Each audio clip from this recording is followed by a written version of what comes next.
accidentally hit the DFA with the CEG, which it's like basically playing this. Okay, so let us not do that.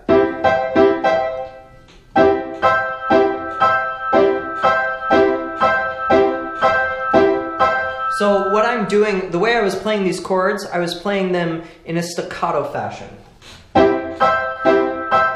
Now I want us to play with the right hand in a legato fashion, which means that we're going to play the keys like smoothly. So it doesn't necessarily mean slower. I just mean that we're going to play it with, here's a staccato. Notice how I'm almost kind of like attacking the keys so that it makes a quick. Be careful about getting your fingernail caught in there like I just did, because it can kind of tear up on the fingernail.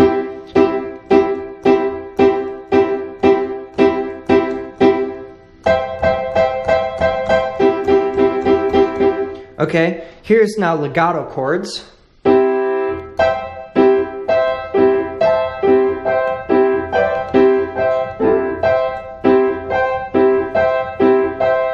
Notice how it's the length is a little bit longer, but the timing is the same.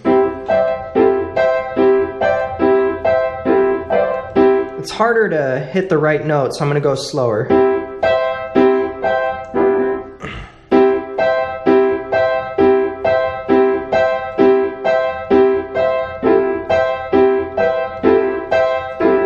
It's hard, I'm like sliding on them.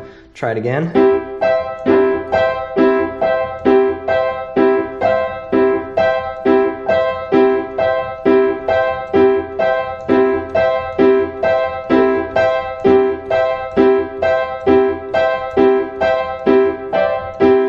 So it helped. I'm going to try and do it 8 times in a row perfectly here.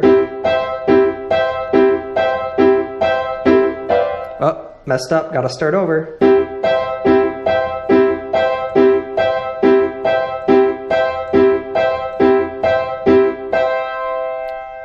I made it. Okay, hopefully that was 8. I think it was. So the next thing we want to focus on is, I'll now do a staccato again, just so you can kind of get a reference.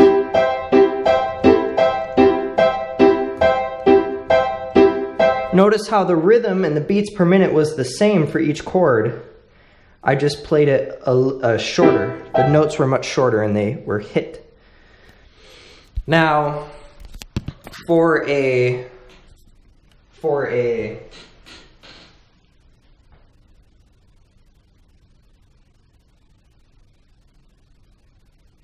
beats per minute, as far as what that means, it's just basically the speed. So we have a handy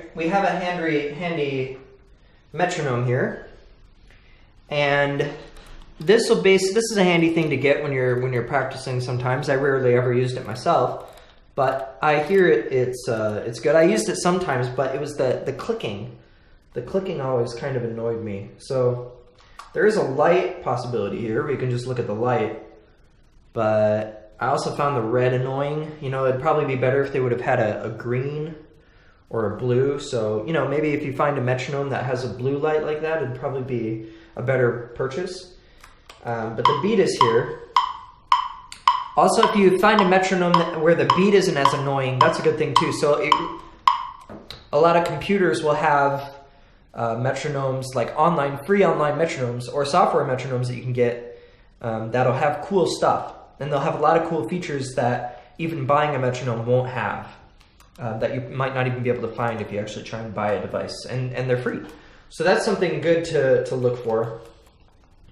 Here is, so just by way of example though, here is a beats per minute of 40 beats per minute.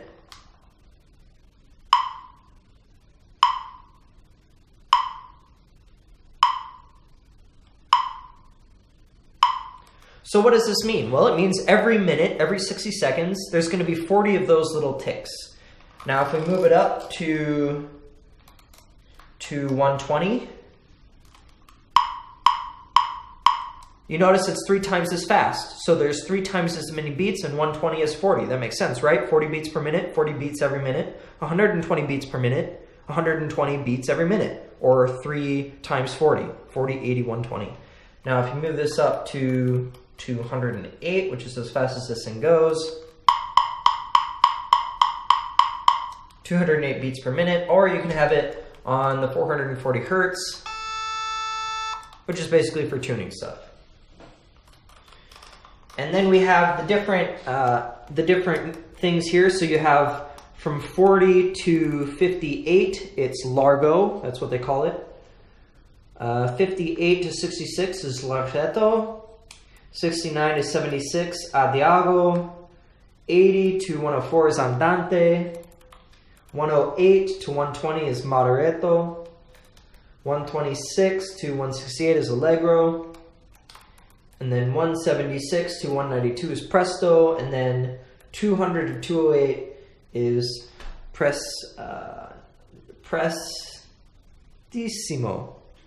That's the first time I ever said that word in my life.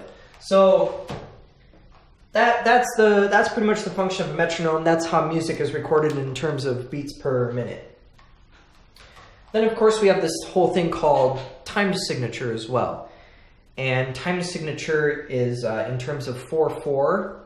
That's one of the most common. And it's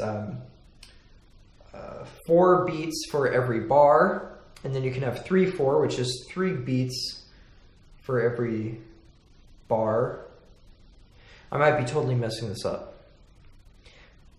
We won't talk about time signature until the next video. So I think that's what it is, but I'm going to have to look at it again.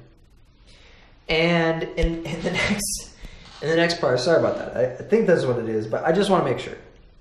So we have the chords, and I want us to now do staccato with both hands. Now, something fun if you're feeling really sort of adventurous and you just want to have some exciting fun. Cross your hands like this, and then play. And so here, do this. So cross your hands first, and uncross them, and play the same chord again. And you can also switch up the way whether you go above or below.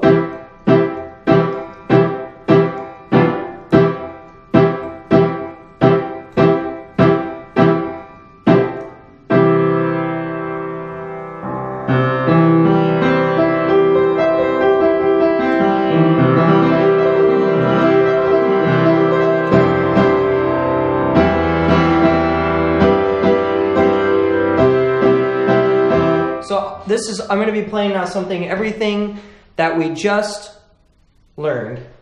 This whole song I'm going to make is only made with those 3 notes. It's pretty cool. You can probably make your own song right now.